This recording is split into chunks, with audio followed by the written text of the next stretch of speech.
नमस्कार cinema hall के दोस्तों। आज मेरे साथ जगदीश्वर चतुर्वेदी हैं, हमारे पुराने मित्र, लेकिन उससे भी बड़े विचारक, चिंतक, अध्यापक, प्राध्यापक सारे सब कुछ रहे हैं और सैद्धांतिक विषयों पर इनकी खास रुचि रही है। और मैं आपको बताऊं कि ये फिल्मों के बहुत बड़े मुरीद भी रहे हैं। हालांकि फिल्मों पे इन्होंने बहुत कम लिखा या बोला है, लेकिन जब भी जो बोला है बहुत ही सार्थक बोला है। आज खास करके सिनेमा हॉल के दर्शकों के लिए मैंने इनको पकड़ा है और मैं जानना चाहता हूं कि वर्तमान सिनेमा के बारे में आपकी क्या धारणा है और उसमें क्या कोई परिवर्तन हो रहा है। पहली चीज़ ये कि वर्तमान सिनेमा जैसे बाकी इंडस्ट्री क्राइसिस में है, उसी तरह ये भी क्राइसिस में है। ऐसा नहीं कि उद्योगों में संकट हो और सिनेमा में संकट ना हो, ये संभव नहीं है।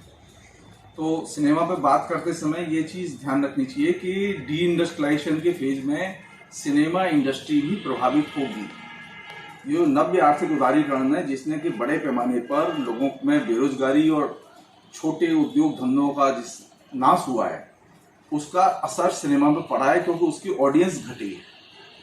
पहली चीज। दूसरी चीज ये कि सिनेमा एज ए मीडियम बहुत ताकतवर है, और भारत में तो और भी ज़्यादा ताकतवर है, क्योंकि यहाँ बहुभाषी सिनेमा है, यहाँ एक भाषी सिनेमा नहीं है।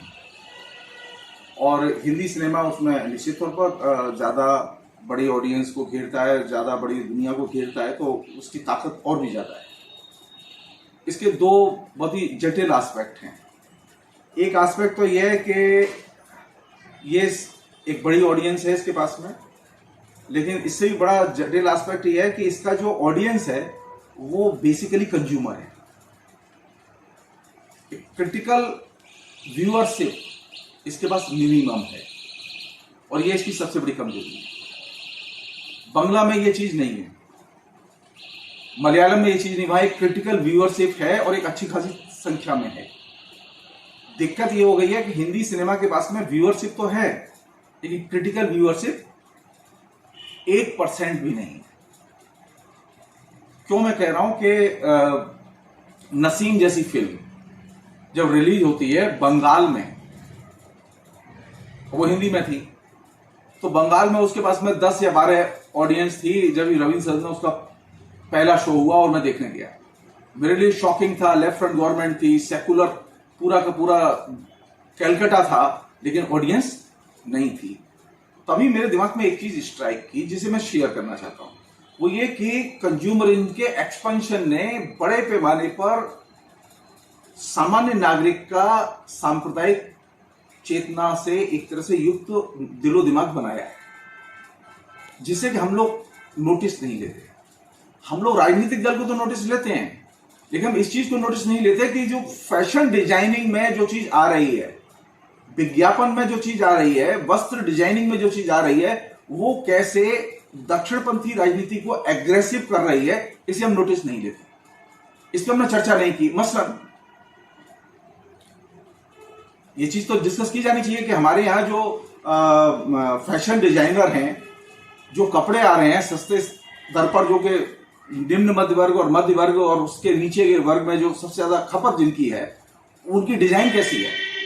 क्योंकि विज्ञापन जगत और फैशन डिजाइन, इन दो का फिल्म इंडस्ट्री से गहरा संबंध है, जिसको कि अमूमन फिल्म क्रिटिक नोटिस नहीं लेते।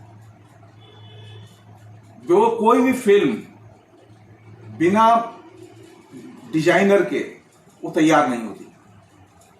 उसकी बहुत बड़ी मार्केट है फैशन डिजाइन। हमने इस पर सोचा ही नहीं कभी। ये मेरा व्यक्तिगत धारणा है कि पिछले दिनों में जो सबसे बड़ा परिवर्तन घटा है, जो छोटी छोटी डिजाइन आई है, ड्रेस आई हैं, उन ड्रेस के पीछे की जो संरचना है, जो वैचारिक संरचना है, वो शुद्ध दक्षिणपंथी संरचना है। जैसे आपने एक टी शर्ट खरीदी और टी शर्ट पर अचानक जो है एक आइकॉन बना हुआ है बंदूक का, या एक आइकॉन बना हुआ किसी और चीज का। ये जो है, ये दक्षिणपंथी राजनीति का बहुत महत्वपूर्ण हिस्सा रहा है डिजाइन इंडस्ट्री में। और ये सस्ती दर की जो टी शर्ट आई, ये मास स्केल पर बिकी है। तो ये जो पिछले 1990-91 के बाद में मास स्केल पर जो नई जो फैशन मध्य वर्ग और निम्न मध्य वर्ग के बीच में जो प्रचलन में आई वस्त्रों की खासतौर पर, वो उसने क्या किया कि एक मनोदशा तैयार की जिसे हम लोग दक्षिणपंथी राजनीतिक मनोदशा कहते हैं। उसने सेकुलर दर्शक की एक तरह से हत्या कर दी, और यही वजह है कि आज सेकुलर फिल्म मार्केट में रिलीज करना, उसके लिए वितरक खोजना, उसके लिए दर्शक खोजना सबसे मुश्किल काम है।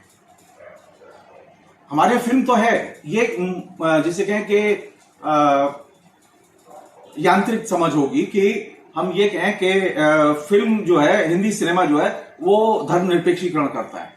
जी नहीं, हिंदी सिनेमा अगर धर्मनिरपेक्षीकरण करता तो ये स्थिति नहीं होती कि फिल्म देख के गुजरात के दंगों में, खासतौर पर सूरत में जिस तरह से हत्या की गई थी, जिसकी की रिपोर्टिंग आई बाकायदा अखबारों में, वो बाकायदा फिल्म देख के की गई थी। बॉम्बे में जो दंगे हुए, उस दंगों को जिस तरह से ऑर्गेनाइज किया गया, फिल्म से प्रभावित होकर उसके दंगे के सारे संगठन किए गए थे। इसका मतलब ये कोई चीज ऐसी है जो कि फिल्म के बाहर है, जिसे हम नोटिस नहीं ले रहे और फिल्म के ऊपर मर रहे हैं खाली। मैं जो चीज पहली चीज जो मुझे चिंता की चीज है कि हमारे यहां इतने बड़े पैमाने पर गैर सेकुलर दर्शक नहीं था। आज बड़े पैमाने पर गैर सेकुलर दर्शक है। ये प्रक्रिया कब से शुरू हुई? ये प्रक्रिया शुरू हुई असल में 1990-91 के बाद से, और इसमें सबसे बड़ी भूमिका है फैशन डिजाइनर इंडस्ट्री की, और दूसरी बड़ी भूमिका है विज्ञापन इंडस्ट्री की। विज्ञापन इंडस्ट्री का सबसे पहले मल्टीनेशनल्स के हाथों बिक्री, यानी उसमें जो पूंजी निवेश, ये 1991-92 के बाद शुरू हुआ, और वो आज चरम पर है। अब हर इंडस्ट्री में विनिवेश है। तो सबसे पहले कौन सी इंडस्ट्री बिकी?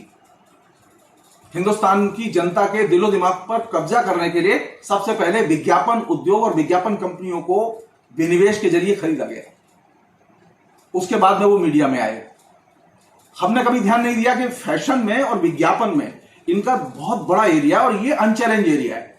आप जाइए, हिंदी की पत्रिकाएं उठाइए, अंग्रेजी की पत्रिकाएं उठाइए, आपको फैशन डिजाइनिंग का आइडियोलॉजिकल विश्लेषण करते हुए आपको एक सिंगल आर्टिकल नहीं मिलेगा। ये चिंता की चीज है। हमारे यहाँ कहीं कोई अध्ययन अध्यापन नहीं है, कहीं कोई पाठ्यक्रम नहीं है कि बच्चों को बताया जाए कि आखिर ऐसी डिजाइन की शर्ट आई क्यों, इस तरह के आइकॉन आए क्यों।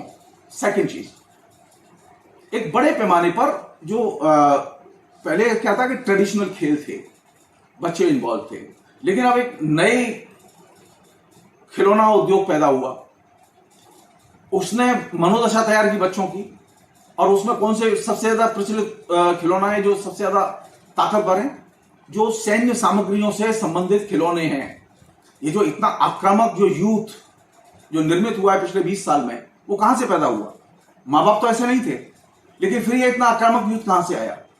जो एक सामान्य से सिनेमा पर, सामान्य से नाम पर, जैसे एक फिल्म थी जिसमें किसी दर्जी का नाम था टाइटल में, और लोग भड़क गए कि दर्जी का नाम नहीं रहेगा। कोई भड़क गया कि मेरी जाति का नाम नहीं रहेगा। ये जो सामान्य किस्म की उत्तेजना, ऐसा नहीं है फिल्मों में पहले दर्जी नहीं होते थे, नाई नहीं होते थे, धोबी नहीं होते थे, ऐसा नहीं है। लेकिन अभी स्थिति है कि अब वो हर सिनेमा में नाई, धोबी, दर्जी, गुजर, चमार, ये सब खोजे जा रहे हैं, और इसके आधार पर फिल्म के बारे में फतवे जारी किए जा रहे हैं। और उसके साथ साथ एग्रेसिव यूथ हमारे सामने आ रहा है, जो कि एक नई चीज है। ये एग्रेसिव यूथ कहां से आया? इस एग्रेसिव यूथ की जो बनावट है, वैचारिक बनावट है, वो उसकी असल में घर में हुई है, वो खेल से हुई है, तमाम किस्म के खिलौने से हुई है। आप बाजार में जाइए कि पिछले 40 साल में किस तरह के खिलौने मार्केट में आए हैं, कौन कौन से खिलौने सबसे ज्यादा बिके हैं, किन खिलौनों को सबसे ज्यादा खरीदा गया है। जो मेरी अपनी स्टडी है उसमें यह है कि सबसे ज्यादा खिलौने वे बिके हैं जो कि सैन्य उपकरण से जुड़े हुए थे। बंदूक थे, जहाज थे, ड्रेस थे सैनिक की, तमाम किस्म के और उपकरण थे जो कि सेना के काम आते हैं। वो खिलौने बच्चों ने ज्यादा पसंद किए। हमने सोचा ही नहीं कभी कि अचानक ये खिलौने इतने जनप्रिय हो रहे हैं, इसका क्या असर होगा। थर्ड चीज जो कि बहुत